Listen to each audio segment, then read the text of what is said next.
Gospod Grošelj, kako zdaj ocenjujete stanje v vladajoči koaliciji? Evropa je v prelomnem tednu, kar se tiče njene obrambe, zahteve so vsaj bile iz Bruslja že jasno na nek način definirane. V koaliciji pa pravijo v Svobodi, SD-ju, dajmo počakati na četrtek, pa bomo potem videli, kaj bo ali ne.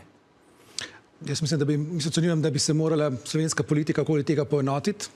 Gre za razmere, ki so primerljive z razmeram v 90-ih letih, lahko rečemo tudi z letom 1991. Poglejte, prihaja do tako pomembnih geopolitičnih globalnih sprememb. Mi imamo na eni strani izrazit pritisk, spremembo ameriške politike do Ukrajine, do Rusije. Na drugi strani imamo grožnjo carinske vojne, ki se je danes že začela v odnosu do Kanade in do Mehike, se pravi ameriški dvig carin. Se pravi, gre za globalno preudrugačenje sveta. In slovenski interes mora biti in je, da se vključimo v krog držav, evropskih držav, ki bodo povezano in enotno delovale v tem novem nastajajočem svetu. Od tega ne bo odvisna samo, bom rekel, vojaška varnost. Teh 2% ni vprašanje samo vojaške varnosti. Ampak če se še? Vprašanje našega gospodarskega pozicioniranja. Ko se bo začelo to povečevanje obrambnih izdatkov, povezovanje držav, vse to, kar smo videli v Londonu in že prej v Parizu, bo sledilo potem seveda tudi gospodarsko in drugačno politično prilagajanje te evropske ureditve. In naše gospodarstvo, ki je izrazito odprto, izrazito izvozno, mora biti del tistega sveta evropskega, če tako rečem, kjer bodo največji naši trgovinski partnerji.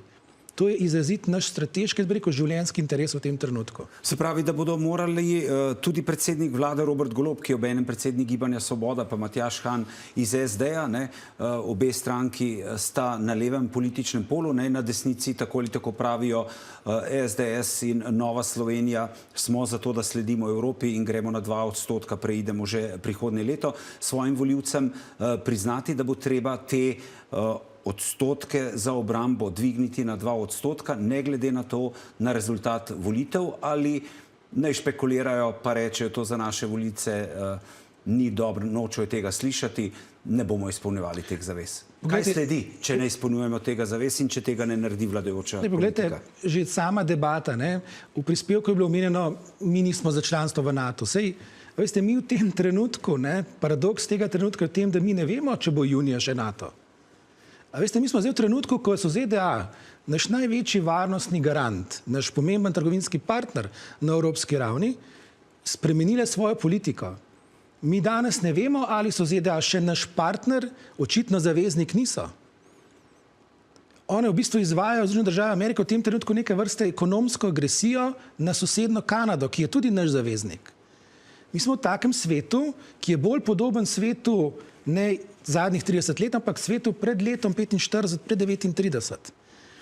In zdaj o tem govoriti, o tem smo za članstvo NATO, je nesmiselno. Slovenska politika in koalicija ima orodje, imenuje se Svet za nacionalno varnost. Naj se skliče, naj se pokliče vse politične sile v tej državi in se poenotimo okoli tega, kaj so naši strateški cilji v tem kaosu, ki se dogaja okoli nas. In ko se bomo mi poenotili, gremo potem z nekom jasno politično perspektivo, da želimo biti del tistega sveta, pa bom zelo konkreten, v katerem bo Francija, Nemčija, Združeno kraljestvo, Norveška in tako naprej, vse tiste države, ki so bile v Londonu in v Parizu, ker je to naš življenjski interes, ker je od tega odvisno, kakšne bodo naše plače, kakšna bo naša socialna država in koliko si bomo lahko privoščili. In če je to 2% BDP za obrambo, en del teh, bom rekel, nekih pristopa, neke članarine, potem je to to. In ne delamo si utvar. To ni prostor za politično preigravanje, ker so stvari žal v tem trenutku preveč resne. Nam grozi dejstvo, da se lahko zgodi, da bomo mi čez eno leto, če Ukrajina pade v celoti, na naših vzhodnih mejah dobesedno rusko vojaško prisotnost od Slovaške do praktično Romunije. In kaj to pomeni? Kakšne bo spremembe znotraj Evropske unije? Kako se bo Orban, ki je že zdaj blizu Putinovi Rusiji, obnašal potem?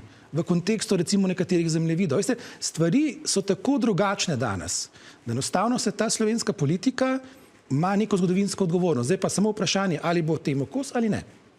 Najlepša hvala, da ste bili naš gost. Hvala tudi vam.